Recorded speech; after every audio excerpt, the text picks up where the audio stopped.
ప్రభునందు ప్రియ పరిశుద్ధ దేవుని కుమారులారా, దేవుని కుమార్తెలారా, యేసుక్రీస్తు ప్రశస్త చెప్పునామములు మీ అందరికీ వందనాలు, అలాగే దేవునికి స్తోత్రాలు. ప్రియులారా, ఈరోజు మనం ఏం నేర్చుకోబోతున్నాము అంటే, మన దేహము దేవుని ఆలయము ఎప్పుడు అవుతుంది, మన గురించి మనం ఆలోచిద్దాం. ప్రియులారా, మన గురించి మనం ఆలోచిద్దాం. మన దేహము దేవుని ఆలయము ఎప్పుడు అవుతుంది మన దేహము దేవుని ఆలయము. ఇది మనం తెలుసుకోవాల్సిన అవసరం ఉంది. మన దేహము దేవుని ఆలయం ఎప్పుడు అవుద్ది? ఎవరి దేహము దేవుని ఆలయంగా ఉంటుంది? ఎవరి దేహము దేవుని ఆలయంగా ఉంటుంది అంటే, ప్రియులరా, దేవుని ఆజ్ఞను తమ హృదయంలో ఉంచుకొని తమకి ఇవ్వబడినటువంటి శరీరాలతో దేవుని చిత్తాన్ని జరిగించినప్పుడు మన దేహము దేవుని ఆలయంగా ఉంటుంది. మళ్ళీ చెప్తున్నాం, దేవుని ఆలయంగా ఎవరి దేహాలు ఉంటాయంటే, దేవుని ఆజ్ఞను హృదయంలో ఉంచుకోవాలి, తమ కీబడినటువంటి శరీరంతో దేవుని చిత్తాన్ని జరిగింప చేయాలి. అప్పుడే వారి దేహములు దేవుని ఆలయంగా ఉండేటటువంటి పరిస్థితి ఉంది. క్రీస్తు వాక్యమును అంటే ఆజ్ఞను మన హృదయంలో ఉండాలి. మన దేహము దేవుని ఆలయంగా ఉండాలి అంటే, మన హృదయంలో ఎవరు ఉండాలి అంటే, క్రీస్తు ఆజ్ఞలు మనలో ఉంటే మనలో క్రీస్తు ఉంటాడు. ఆదాములో ఎవరి వాక్యం పోయింది? ఎవరు వాక్యం దొంగిలించాడు? సాతానుగాడు. మీరు చనిపోతారంటే మీరు చావరన్నాడు. తినొద్దంటే తినిపించాడు. ఎవరు వాక్యాన్ని లోబడలేదు? ఆదాములు దేవుని ఆజ్ఞకు లోబడలేదు. దేవుని ఆజ్ఞను హృదయం నుండి బయటికి తీసేశారు. సాతాను ఆలయాలుగా మారిపోయారు. మన హృదయము దేవుని ఆలయంగా మారాలంటే, మన దేహము దేవుని ఆలయంగా మారాలంటే మన హృదయంలో ఏముండాలంటే దేవుని ఆజ్ఞలు ఉండాలి. దేవుని ఆజ్ఞలు బైబిల్ అదే చెప్తుంది. సమస్త విధములైన జ్ఞానంతో క్రీస్తు వాక్యముని మీ హృదయంలో నివసింపనీయుడే అంటుండే. కొలస్సీ పత్రిక 3:16 సంగీతములతోనూ కీర్తనలతోనూ ఆత్మ సంబంధమైన పద్యములతోనూ ఒకరినొకడు బోధించుతూ బుద్ధి చెప్పుకొనుచు కృపాసహితముగా మీ హృదయంలో దేవుని గురించి గానము చేయుచు సమస్త విధములైన జ్ఞానంతో క్రీస్తు వాక్యమును మీలో నివసింపజేయుడి. కాబట్టి ప్రియులారా, ఒకసారి ఆలోచించండి. ఆజ్ఞలు గైకొనాలంట. ఆజ్ఞలు గైకొనాలి. ఆయన ఆజ్ఞ గైకొనువాడు ఆయన ఎందుకు నిలుచుంటాడు? ఆయన వాణి ఎందుకు నిలుచుంటాడు? మనం క్రీస్తు ఆజ్ఞలు గైకుంటే క్రీస్తు మనలో ఉంటాడు. మనము క్రీస్తులో ఉండేటటువంటి పరిస్థితి. వాక్యం ఎక్కడుంది? యోహాను రాసిన మొదటి పత్రికలో 3:23 23 ఆయన ఆజ్ఞను గైకొనువాడు ఆయన ఎందుకు నిలిచిండును, ఆయన వాణి ఎందుకు నిలిచిండును. చూడండి, ఆయన ఆజ్ఞలు గైకొనువాడు ఆయన ఎందుకు నిల్చుంటాడంట, ఆయన వాణి ఎందుకు నిల్చుంటాడంట. ఆయన మన ఎందుకు నిల్చున్నాడని ఆయన మనకు అనుగ్రహించినటువంటి ఆత్మ మూలంగా తెలుసుకొనుతున్నాము. మనలో క్రీస్తు ఉండాలంటే మనం ఏం చేయాలంటే, క్రీస్తు ఆజ్ఞలు మనలో ఉండాలి. ఆయన ఆజ్ఞలు గైకొంటే మనలో ఎవరుంటారు? క్రీస్తు ఉంటాడు. మనం దేవుని ఆజ్ఞలు గైకొంటే దేవుడు మనలో ఉంటాడు అనేసి లేఖనాలు చాలా స్పష్టంగా చెప్తా ఉన్నాయి. అందుకనే బైబిల్ని మనం పరిశీలన చేస్తే, మీ హృదయంలో ఎందుకు క్రీస్తును ప్రభువుగా ప్రతిష్ఠించు. ఎవరుండాలి? వాక్యం ఉండాలి. క్రీస్తును ప్రభువుగా ప్రతిష్ఠించుకోవాలి అనేసి లేఖనం చెప్తా ఉంది. పేతురు రాసిన మొదటి పత్రిక 3:15 నిర్మలమైన మనస్సాక్షి గలవారే మీలో ఉన్న నిరీక్షణ గురించి మిమ్మల్ని హేతువుడికి ప్రతివానికి సాత్వికంతోనూ భయంతోనూ సమాధానం చెప్పుడికి ఎల్లప్పుడూ సిద్ధపడి ఉండేది. మీ హృదయంలో క్రీస్తును ప్రభువుగా ప్రతిష్ఠించుకోవాలి. మీ హృదయాల్లో ఎవరుండాలి? ప్రభు అంటే ఎవరు? అధిపతి, ఏలేవాడు, రాజుడు, భర్త, కర్త. మరి సమస్తం ఆయనే మనకి. మరి ఆయనకి వ్యతిరేకమైనటువంటి క్రియలు మనం జరిగిస్తామా? క్రీస్తును ప్రభుగా ప్రతిష్ఠించుకుంటే ఆయన ఏది చెప్తే అంటే ఆజ్ఞ ఏదైతే ఉందో ఆజ్ఞ ప్రకారం మనం జీవించగలిగినప్పుడు మన దేహము దేవుని ఆలయంగా మార్చబడింది. మనము దేవుని కుమారుడైన యేసుక్రీస్తునందు ఉన్న వారమే సత్యవంతుని ఉన్నాము. మనం దేవుల్లో ఉండాలా? మనం ఎవరిలో ఉండాలి? యేసుక్రీస్తులో ఉండాలి. అంటే యేసుక్రీస్తు ఏమో దేవుని మాటలను తీసుకొచ్చి మనకు చెప్పాడు. మనము క్రీస్తు మాటలను వింటే మనం ఎవరిలో ఉంటాం? దేవుడు క్రీస్తులో ఉంటాము, దేవుళ్ళు. మన క్రీస్తు మాటలను అనుసరిస్తే మనలో క్రీస్తు ఉంటాడు. ఇది బైబిల్ చెప్తున్నటువంటి సిద్ధాంతం.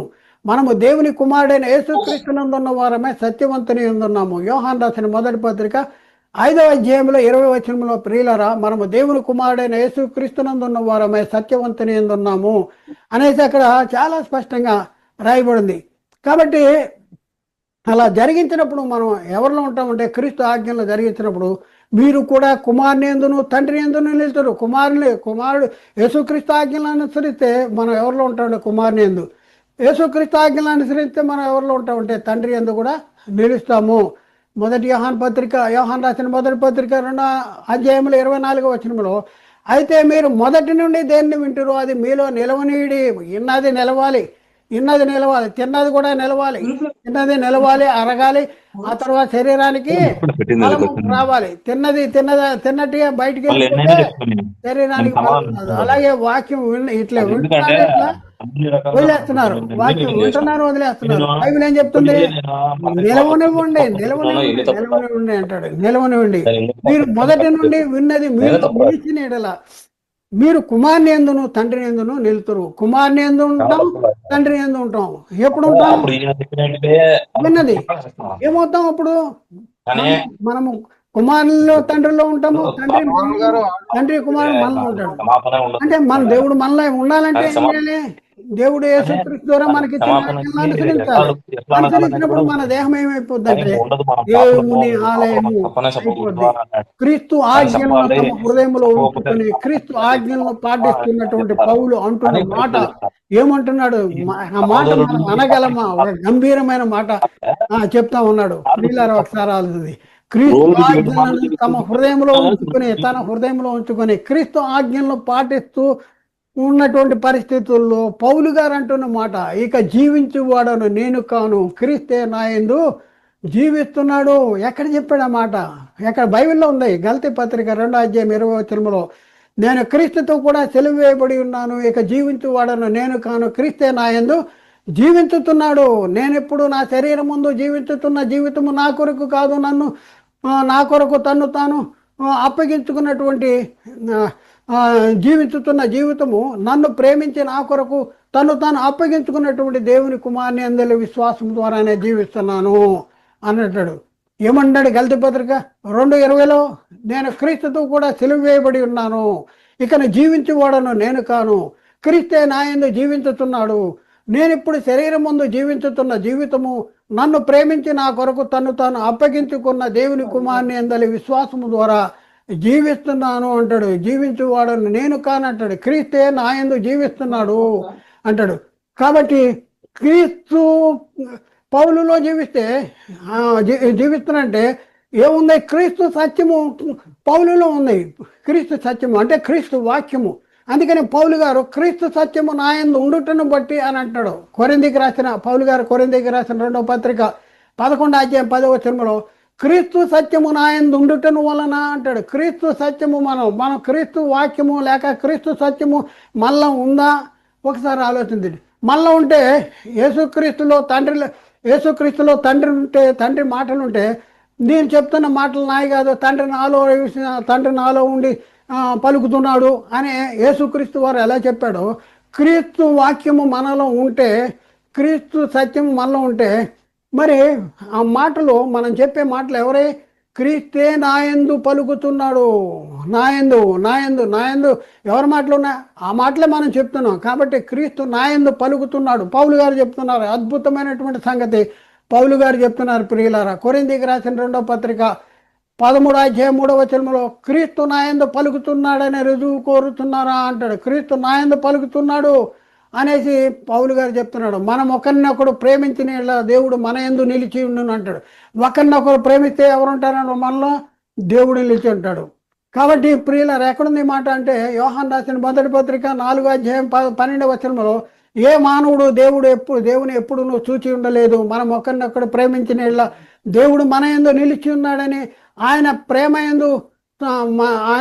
మన యందు సంపూర్ణమగును అంటాడు. కాబట్టి దేవుని ఎవడు కూడా ఎలా చూడలేదంట. మనం ఒకరినొకరు ప్రేమించినట్ల దేవుడు మన యందు నిలిచిండును, ఆయన ప్రేమ మన యందు సంపూర్ణము అయ్యేటట్టు. దేవుడు మనలో ఎప్పుడు ఉంటాడంటే ఒకరినొకరు ప్రేమించాలి. ఒకరినొకరు ప్రేమిస్తే దేవుడు మనలో నిలిచుంటాడు. దీని వలన మనము ఆయన యందు నిలిచి ఉన్నామని, ఆయన మన యందు నిలిచి ఉన్నాడని మనం గుర్తించగలము. దేనివల్ల అని అంటే ఇక్కడ యోహాన్ రాసిన మొదటి పత్రిక 4వ అధ్యాయం 13వ వచనంలో, దీనివల్ల ఆయన మన యందు నిలిచి ఉన్నాడని ఆయన మన యందు ఉన్నాడని తెలుసుకొనుచున్నాము. ఏలైనగా ఆయన మనకు తన ఆత్మలో పాలు దయచేసి ఉన్నాడు. కాబట్టి ప్రియులారా, మరి మనం మనలో దేవుడు ఉండాలి అంటే, మన దేహము దేవుని ఆలయంగా ఉండాలంటే, యేసు దేవుని కుమారుడని ఎవడు ఒప్పుకున్న వాళ్ళలో దేవుడు నిలిచి ఉంటాడు. మనలో దేవుడు ఉంటేనే మన దేవుని ఆలయము అవుతుంది. మరి దేవుడు మనలో ఉండాలి అంటే, మన దేహము దేవుని ఆలయం అయి ఉండాలంటే, మనం యేసుక్రీస్తుని ఎవరైనా ఒప్పుకోవాలి అంటే, యేసు దేవుని కుమారుడని ఒప్పుకోవాలి అనేసి బైబిల్ చెప్తుంది. యోహాను రాసిన మొదటి పత్రిక 4:15 వచనంలో, యేసు దేవుని కుమారుడని ఎవడు ఒప్పుకున్నో వాళ్ళలో దేవుడు నిలిచి ఉన్నాడు, వాడు దేవుని యందు ఉన్నాడు. యేసు దేవుని కుమారుడని ఒప్పుకుంటే, ఎవడో ఒప్పుకుంటే వాళ్ళలో ఎవరు ఉంటారంట? దేవుడు ఉంటాడంట. యేసు దేవుని కుమారుడు అని ఒప్పుకుంటే దేవుడు ఉంటాడు. వాడు ఎవరిలో ఉంటాడంట? దేవుళ్ళలో ఉంటాడు. దేవుడు మనలో ఉంటాడు, మనం దేవుళ్ళలో ఉంటాము. యేసుక్రీస్తు కూడా నేను తండ్రి నాలో ఉన్నాడు, నేను తండ్రిలో ఉన్నాను అంటాడు. కాబట్టి ప్రియులారా, మరి ఏం చేయాలంటే ఆజ్ఞను అనుసరించాలి. ఆజ్ఞను మన దేహంలో మన హృదయంలో దేవుని ఆజ్ఞను ఉంచుకొని, దేవుడు యేసుక్రీస్తు ద్వారా మన పరిశుద్ధాత్మ చేత మనకి ఇవ్వబడినట్టు, సంఘానికి ఇవ్వబడినట్టు ఆజ్ఞను మన హృదయంలో ఉంచుకొని, ఈ మనకి ఇవ్వబడినటువంటి నేను మనమైన ఆత్మకు ఇవ్వబడినటువంటి ఈ ఆత్మకు ధరింపజేసిన ఈ దేహాన్ని దేవుని పని మీద ఉపయోగించాలి. దేవుని చిత్తాన్ని జరిగించేలాగా ఈ దేహాన్ని ఇది చేయాలి. నలగొట్టాలి. ఈ దేహం ఉంటుంది లోకం వైపు చూస్తూ ఉంటుంది. నోర్మై వాక్ అనాలి దేహంతో. పద అనాలి. అక్కడ భోజనాలు ఉండవు, అక్కడ వాన వస్తుంది, అక్కడ అది ఉంది, ఇక్కడ ఇది ఉంది, పలానా దగ్గరికి వెళ్దాం, ఇక్కడికి వెళ్దాం. చూడండి, ఈ రకమైన నాకు అన్నీ కావాలి, శరీరం కోరుకుంటుంది, అన్నీ కావాలి, అది కావాలి, ఇది కావాలి, ఇది కావాలి, ఇది కావాలి, ఇది కావాలంటది. ప్రియులారా, ఒకసారి ఆలోచించండి. మరి ఆత్మ చేత ఏం చేయాలి? శరీర క్రియల్ని చంపాలి. ఎప్పుడు చంపుతాము? ఆయన వాక్యం మనలో ఉండాలి. ఆయన వాక్యం మనలో ఉండాలి. దేవుని వాక్యం మనలో ఉండటం వలన మనం దేవుని క్రియలు జరిగిస్తాం. మరి యేసు దేవుని కుమారుడని ఒప్పుకుంటే మనలో ఎవరు ఉంటారంటే దేవుడు నిలిచి ఉంటాడంట. దేవుడు నిలిచి ఉంటాడు. అప్పుడు మనం ఏమవుతాము? దేవుడు మనలో ఉంటే దేవుని ఆలయం అవుతాము. యేసుక్రీస్తు చెప్పినట్లు తన శరీరమున దేవాలయాన్ని గురించి చెప్పాడంట. మరి మనం కూడా మన దేహాలు కూడా దేవుని ఆలయంగా మార్చబడేటటువంటి పరిస్థితి ఎప్పుడు అంటే, మనకి ఇవ్వబడినటువంటి ఈ శరీరాన్ని ఉపయోగించుకొని, మీ శరీరాన్ని ఆత్మచేత లోపరుచుకొని, ఈ శరీరాన్ని దేవుని పనిని చేసినప్పుడు ఈ దేహమే దేవుని ఆలయం కింద. మనం ఎక్కడ ఆగిపోయి ఉంటే దేహము శరీరం కేవలం నిష్ప్రయోజనం అనే దగ్గర అక్కడ దేవుడు యేసుక్రీస్తుని పోల్చేటటువంటి పరిస్థితి అది అక్కడ. కానీ ఇక్కడ ఉన్న పరిస్థితుల్లో నీ దేహము దేవుని ఆలయం కింద మారుద్దా అంటే మారుతుంది. దేవుని ఆలయం కింద మారుద్ది. ఎప్పుడు మారుద్దంటే దేవుని ఆజ్ఞలను నీ హృదయంలో ఉంచుకుని దేవుని చిత్తానుసారంగా ఈ శరీరాన్ని దేవుని పని మీద నువ్వు ఉపయోగించినప్పుడు మీ దేహము దేవుని ఆలయమైంది. అందుకనే ప్రేమ యందు నిలిచి ఉండువాడు దేవుని యందు నిలిచి ఉంటాడు, దేవుడు వాని యందు నిలిచి ఉంటాడు అనేసి లేఖనాల్లో చాలా చక్కగా రాయబడింది. 1 యోహాను 4:16 మన ఎడల దేవునికి ఉన్న ప్రేమను ఎరిగిన వారమై దాన్ని నమ్ముకొనుచున్నాము. దేవుడు ప్రేమ స్వరూపి అయి ఉన్నాడు. ప్రేమ యందు నిలిచి ఉండువాడు దేవుని యందు నిలిచి ఉన్నాడు, దేవుడు వాని యందు నిలిచి ఉన్నాడు అనేసి అక్కడ చాలా చక్కగా రాయబడింది.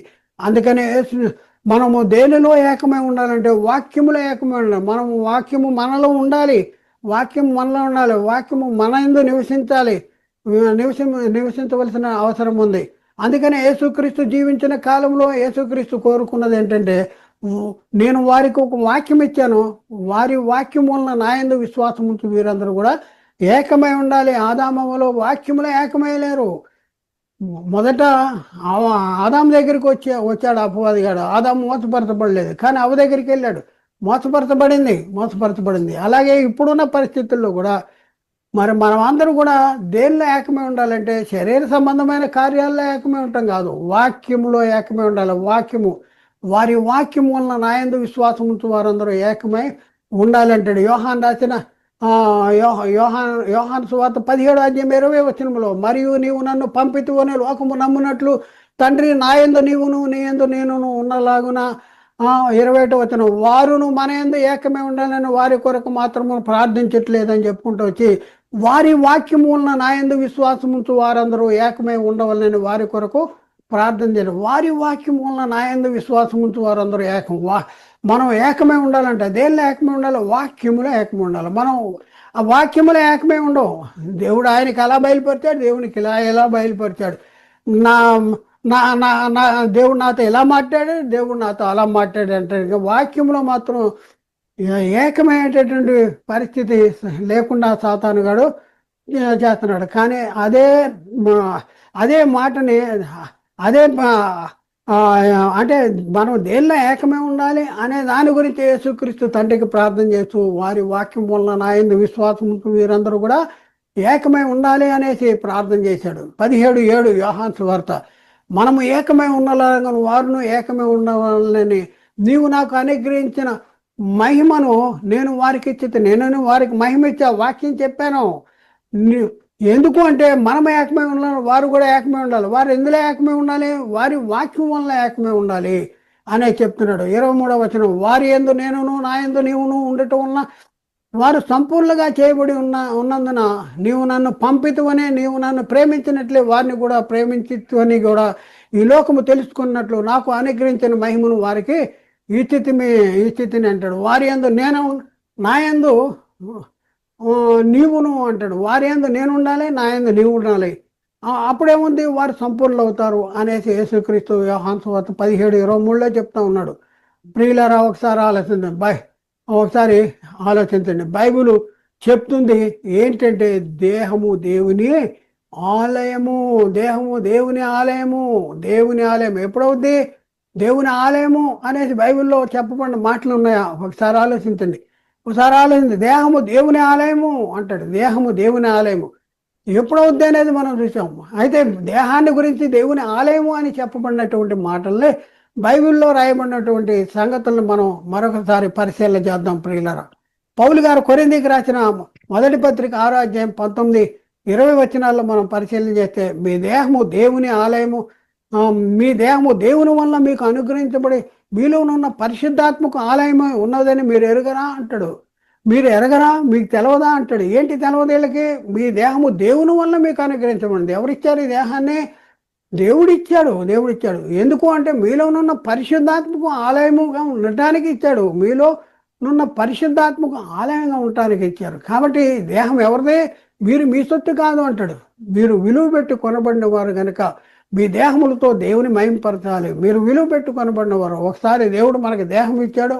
ఆ తర్వాత తప్పిపోయిన తర్వాత మొన్నే కొన్నాడు. పితృ పారంపర్యమైన వ్యర్థ ప్రవర్తనను అనుసరించినట్లుగా వెండి బంగారముల వంటి క్షయ వస్తువుల చేత విమోచించలేదు, కానీ అమూల్యమును అత్యధికమునైన క్రీస్తు రక్తం చేత విమోచించబడ్డారు. అందుకని అంటాడు, మీరు విలువ పెట్టి కొనబడిన వారు మీ దేహములతో దేవుని మహిమపరచుడు అంటాడు. మీ దేహములు దేవుని వల్ల మీకు అనుగ్రహించబడి మీలో ఉన్న పరిశుద్ధాత్మకు దేహము దేవుని ఆలయము అనేసి బైబిల్ చెప్తుంది. అలాగే పౌలు గారు కొరింథీకి రాసిన మొదటి పత్రిక 3వ అధ్యాయం 16వ వచనంలో మీరు దేవుని ఆలయమే ఉన్నారని, దేవుని ఆత్మ మీలో నివసించుతున్నదని మీరు ఎరగరా అంటాడు. మీరు ఎరగరా? మీరు దేవుని ఆలయమై ఉన్నారు, దేవుని ఆత్మ మీలో నివసిస్తుంది, మీకు తెలుసా అంటాడు. దేవుని ఆత్మ ఎప్పుడు నివసిస్తుంది? వాక్యము మనలో ఉంటే, క్రీస్తు వాక్యం మనలో ఉంటే, మనలో క్రీస్తు ఉంటాడు, దేవుడు ఉంటాడు. 17వ వచనం, ఎవడైనా దేవుని ఆలయమును పాడు చేసిన ఎడల దేవుడు వాడిని పాడు చేసిన, దేవుని ఆలయాన్ని పాడు చేస్తున్నారు. ఈ ఆలయాన్ని రకరకాలు దీంట్లో మనం చేస్తున్నాం, ఈ దేహాన్ని మరి పాడు చేస్తున్నాం.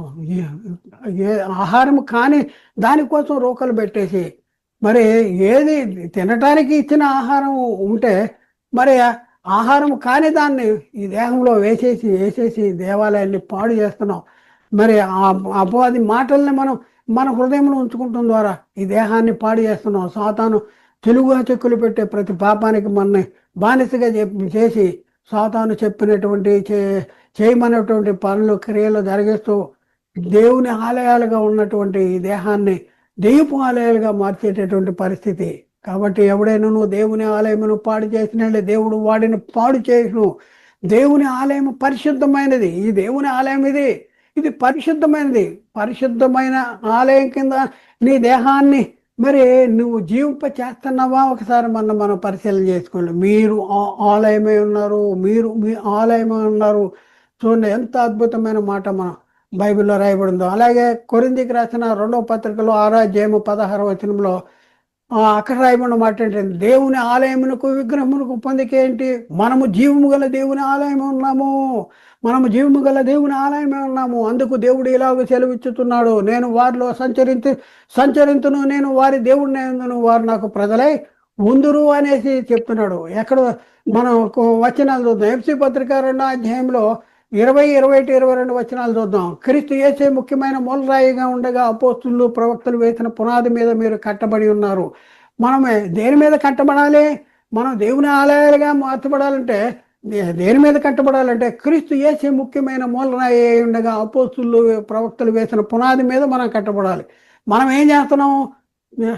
వ్యక్తిగత సాక్ష్యాల దగ్గరికి వెళ్తున్నాం. లోకంలో జరిగేటటువంటి పరిస్థితులు, అనుభవ జ్ఞానాల వైపు మనం వెళ్తున్నాం. వాటిని విని అబ్బో నేను నమ్ముకుంటున్నా, ప్రభువుని నమ్ముకుంటున్నా. అలా కాదు.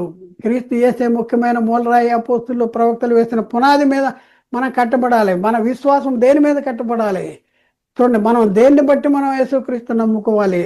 లోక సంబంధమైన సంగతులను బట్టి ఒకసారి ఆలోచించుకోవలసినటువంటి అవసరం ఉంది. ప్రకృతి సంబంధమైన భూ సంబంధమైన సంగతులను బట్టి ఒకసారి ఆలోచించింది. ఇక్కడ మనం క్రీస్తు యేసే ముఖ్యమైన మూలరాయి అంటే అపోస్తులు వేసిన ప్రవక్తలు పునాది మీద మనం కట్టబడాలి అనేసి చెప్తా ఉన్నాడు. 21వ వచనం, ప్రతి కట్టడను ఆయనలో చక్కగా అమర్చబడి ప్రభువునందు పరిశుద్ధమైన దేవాలయం ఒకటి వృద్ధి పొందుతున్నది. ప్రతి కట్టడ కూడా ఆయనలో చక్కగా అమర్చాలి. వాక్యాన్ని అనుసరించి జీవించాలి, వాక్య ప్రకారం నడుచుకోవాలి, దేవుని చిత్తాన్ని నెరవేర్చాలి, క్రీస్తు ఆజ్ఞల్ని నెరవేర్చడం ద్వారా ప్రభువునందు పరిశుద్ధమైన దేవాలయం వృద్ధి పొందేటటువంటి పరిస్థితి ఉంది. అందుకనే ఏమంటుందంటే, ఆయనలో మీరు కూడా ఆత్మ మూలముగా దేవుని నివాసాల స్థలమై ఉండటానికి కట్టబడుతున్నారు. మీరు మామూలు వాళ్ళు కాదండి. ఈ దేహము కేవలం నిష్ప్రయోజనం అంటున్నాడు. కానీ నువ్వు ఈ దేహంలో ఉండగా ఈ దేహము దేవుని ఆలయం కింద మార్చవలసినటువంటి బాధ్యత, మలచవలసినటువంటి బాధ్యత, కర్తవ్యం నీకుంది. ఎప్పుడు అవుతుందంటే, హృదయంలో దేవుని ఆజ్ఞ ఉంచుకొని ఈ శరీరాన్ని దేవుని చిత్తానికి జరిగించేలాగా ఈ శరీరాన్ని మలుచుకున్నప్పుడు ఈ దేహము దేవుని ఆలయము అవుద్దంట. ఆయనలో మీరు కూడా ఆత్మ మూలముగా దేవుని నివాస స్థలమై ఉండటానికి కట్టబడుతున్నారు. అలాగే పేతురు గారు కూడా రాశారు. పేతురు గారు రాసిన మొదటి పత్రికలో 2వ అధ్యాయం 5వ వచనంలో, యేసుక్రీస్తు ద్వారా దేవునికి అనుకూలముగా ఆత్మ సంబంధమైన బలులు అర్పించుటకు పరిశుద్ధమైన యాజకులుగా ఉన్నట్లు మీరు సజీవమైన రాళ్ల వల్ల ఉండే. దేవాలయాన్ని కట్టడానికి రాళ్ళు పేరుస్తూ ఉంటారు భౌతికంగా. మరి ఇక్కడ మనం చూసుకుంటే ఆత్మ సంబంధమైన దేవాలయం కావాలంటే మీరును సజీవమైన రాళ్ళు అంటారు. సజీవమైన రాళ్ల వల్ల ఉండి ఆత్మ సంబంధమైన మందిరాలుగా కట్టబడుతున్నారు. మనం కట్టబడుతున్నాం ఆత్మ సంబంధమైన సజీవమైన రాళ్ళు. మనం కూడా మందిరాలు కట్టడానికి మనం రాళ్ళంగా ఉన్నాం. ప్రియులరా, శరీరము కేవలము నిష్ప్రయోజనమని అక్కడే ఆగిపోకుండా, కేవలము నిష్ప్రయోజనమనే శరీరాన్ని దేవుని పని మీద ఉపయోగించి ఈ దేహాన్ని దేవుని ఆలయంగా మార్చవలసినటువంటి బాధ్యత నేను ఆయన ఆత్మ మీద ఉంది. ఈ దేహములతో దేవుని పని జరిగించి దేవుని మహింపరిచే వరంగా మనం ఉండాలి అని దేవుడు కోరుకున్నాడు. అందుకే నీవు అనే ఆత్మకు ఈ దేహాన్ని ఇచ్చాడు. ఈ ఆత్మ దేవుని మహింపరచడానికి ఒక టూల్గా, ఒక పరికరంగా ఈ దేహాన్ని ఇచ్చాడు. మరి ఒకసారి ఆలోచించండి. మరి మన విషయంలో దేవుడు కోరుకుంటున్నాడు ఏంటంటే, నీవు అనే ఆత్మకి ఇవ్వబడినటువంటి శరీరాన్ని దేవుని ఆలయం కింద ఉంచు. దేవుని ఆలయం కింద ఎలా ఉంటుందంటే, హృదయంలో వాక్యం ఉంచుకో. ఈ శరీరాన్ని ఆ వాక్యం చేత, ఆత్మ చేత లోపరుచుకో. ఈ శరీరాన్ని నా పని మీద ఉంచు, నా పని మీద జరిగించు. అప్పుడు నేను మీలో ఉంటాను, మీరు నాలో ఉంటారు, మీరు దేవుని ఆలయం కింద మార్చబడతారు అనేసి చెప్తున్నటువంటి పరిస్థితి ఉంది. కాబట్టి ఇప్పుడు చెప్పండి ప్రియులారా, ఒకసారి ఆలోచించండి. మనం పరలోకానికి వెళ్ళాలంటే దేవుని చిత్తాన్ని నెరవేర్చాలి. పరలోకానికి వెళ్ళాలంటే ఏం చేయాలి? దేవుని చిత్తాన్ని నెరవేర్చాలి. మనము అయిన ఆత్మ పరలోకానికి వెళ్ళటానికి హేతువైనటువంటి ఈ శరీరము పరలోకం వెళ్ళాలంటే దేవుని చిత్తం నెరవేర్చాలి. దేవుని చిత్తం నెరవేర్చాలంటే ఆత్మకి ఏం కావాలి? శరీరం కావాలి. మనమైన ఆత్మకు ఒక పరికరము లేకపోతే ఒక టూలు దేవుడు ఇచ్చాడు. మరి ఆత్మ పరలోకానికి వెళ్ళటానికి హేతు ఏంటి? దేవుడు ఇచ్చిన ఈ టూలు, ఈ శరీరాన్ని దేవుని చిత్తాన్ని నెరవేర్చడానికి ఉపకరించేటటువంటి ఈ శరీరం, ఈ శరీరం మనకు ప్రయోజనమా కాదా? ఈ శరీరాన్ని లోపరుచుకుని దేవుని చిత్తాన్ని నెరవేర్చేలాగా ఈ శరీరాన్ని మనం మలుచుకున్నప్పుడు ఈ శరీరం ఆత్మకు అంటే వాక్యానికి లోబడినప్పుడు, దేవుని చిత్తానికి లోబడినప్పుడు ఈ శరీరం నేను అనే ఆత్మకు ప్రయోజనమా అంటే ప్రయోజనం కదా. నేను అనే ఆత్మ పరలోకం వెళ్ళాలంటే మరి ఈ శరీరము మనకి నేను అనే ఆత్మకు సహకరిస్తుంది కదా. సహకరిస్తాం వలన ఆత్మ పరలోకం వెళ్తుంది కదా. కాబట్టి ఈ ఆత్మకు ఈ శరీరం దేవుడు ధరింపజేసిన ఈ శరీరం మరి ప్రయోజనం అంటే ప్రయోజనం ఎప్పుడు ప్రయోజనం అంటే దేవుని చిత్తాన్ని జరిగించినప్పుడు, దేవునికి లోబడినప్పుడు మరి ఈ శరీరం మనం ఏమవుతామంటే దేవుని ఆలయం కింద అవుతాం. అప్పుడు ఈ శరీరము మనకు ప్రయోజనమే. అయితే ప్రియులరా, ఒక సంగతి ఆలోచించండి. దేవుని చిత్తాన్ని నెరవేర్చడానికి సహకరించిన శరీరాలు నిష్ప్రయోజనము. మరి ఎవరి శరీరాలు నిష్ప్రయోజనము అంటే దేవుని చిత్తాన్ని జరిగించడానికి సహకరించిన శరీరాలు ఏమవుతాయి అంటే నిష్ప్రయోజనము, పనికిరాని చెత్త. అవును, శరీరం కేవలం నిష్ప్రయోజనము మాత్రమే కాదు, దేవుని ఆలయం కూడా. ఇది గుర్తుంచుకోవాలి. శరీరము కేవలం నిష్ప్రయోజనం అని యేసుక్రీస్తు అక్కడ శరీరాన్ని ఆత్మను పోల్చే ఆ సందర్భంలో అన్ని మనం పురస్కరించుకుని మనము ఎదవ పనులు చేసుకుంటూ శరీర సంబంధమైన క్రియలు జరిగించుకుంటూ శరీరాన్ని దేవుడు చూడడం నిష్ప్రయోజనము, ఆత్మనే చూస్తాడు అనేసి మనం ఇష్టం వచ్చినట్టు మనం జీవిస్తే నరకానికి వెళ్తాం. చాలా జాగ్రత్తగా మనం పరిశీలన చేయాలి. శరీరం కేవలం నిష్ప్రయోజనం మాత్రమే కాదు, నీ దేహాన్ని దేవుని ఆలయం కింద మలచవలసినటువంటి బాధ్యత నీవు అనే ఆత్మకు ఉంది అనేసి నువ్వు గ్రహించవలసినటువంటి అవసరం ఉంది ప్రియులరా. అవును, దేహము దేవుని ఆలయము కూడా అని గుర్తించు. దేవుడు మనకిచ్చిన ఈ దేహమును దేవుని మహిమపరచడానికే ఉపయోగించి ఈ దేహాన్ని దేవుని ఆలయంగా మార్చి మన జీవితాలను మార్చుకుందాం. చూద్దాం, మన జీవితాలను మార్చుకోవలసినటువంటి అవసరం ఉంది. మా దేవుడు మనకిచ్చినటువంటి ఈ దేహాన్ని దేవుని చిత్తాన్ని జరిగింపజేయటం ద్వారా దేవుని మహిమపరచడానికి ఉపయోగించి ఈ దేహాన్ని దేవుని ఆలయంగా మారులాగన మన జీవితాన్ని మార్చుకుందాం. మరి అవునంటారా కాదంటారా ఒకసారి ఆలోచించండి. దేహము దేవుని ఆలయమా లేకపోతే ఈ దేహము కేవలము నిష్ప్రయోజనమా? ఎవరి దేహాలు కేవలము నిష్ప్రయోజనము, ఎవరి దేహాలు దేవుని ఆలయము? ఒకసారి ఆలోచించండి. నువ్వు కేవలం నిష్ప్రయోజనమా, నీ శరీరం కేవలం నిష్ప్రయోజనంగా ఉండాలని అనుకుంటున్నావా? లేకపోతే నీ దేహము దేవుని ఆలయంగా ఉండాలి అనేసి నువ్వు అనుకుంటున్నావా? ఎలాంటి పరిస్థితుల్లో ఉన్నావు ఒకసారి నిన్ను నీవు పరిశీలించుకోవాల్సిన అవసరం ఉంది. నువ్వు కేవలము నిష్ప్రయోజనమైనటువంటి ఈ దేహము నిష్ప్రయోజనంగానే ఉంచుకుంటే దేవుని ఆజ్ఞని హృదయంలో ఉంచుకోకుండా దేవుని చిత్తాన్ని ఈ దేహం దేవుడిచ్చిన నువ్వు అనే ఆత్మకు దేవుడిచ్చిన ఈ దేహాన్ని దేవుని చిత్తాన్ని జరిగించుకోకుండా నీవు శరీరాన్ని అదుపులో పెట్టకపోతే, నీవు అనే ఆత్మ నీకు ఇవ్వబడిన శరీరాన్ని అదుపులో పెట్టకపోతే శిక్ష ఎవరికంటే ఆత్మకే శిక్ష. కాబట్టి ప్రియులరా ఆలోచించండి. శరీరము కేవలము నిష్ప్రయోజనము మాత్రమే కాదు, శరీరము దేవుని ఆలయము కూడా. దేవుని ఆలయము, మీరు ఆ ఆలయమే ఉన్నారు. దేవుని ఆలయం కింద జీవించాలని కోరుకుంటున్నాడా?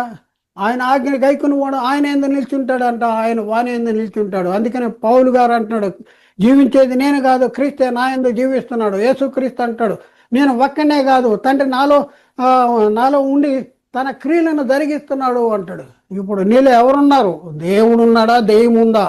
ఒకసారి ఆలోచించండి. నీ దేహము దేవుని ఆలయమా, దెయ్యపు ఆలయమా?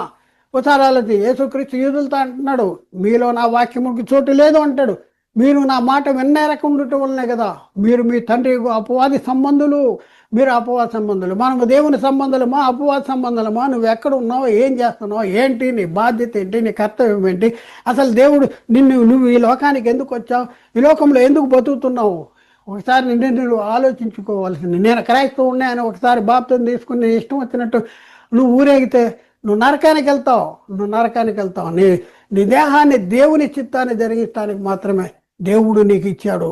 దేవుడు నువ్వు అనే ఆత్మకి ఇచ్చాడు. ఈ ఆత్మ దేవుని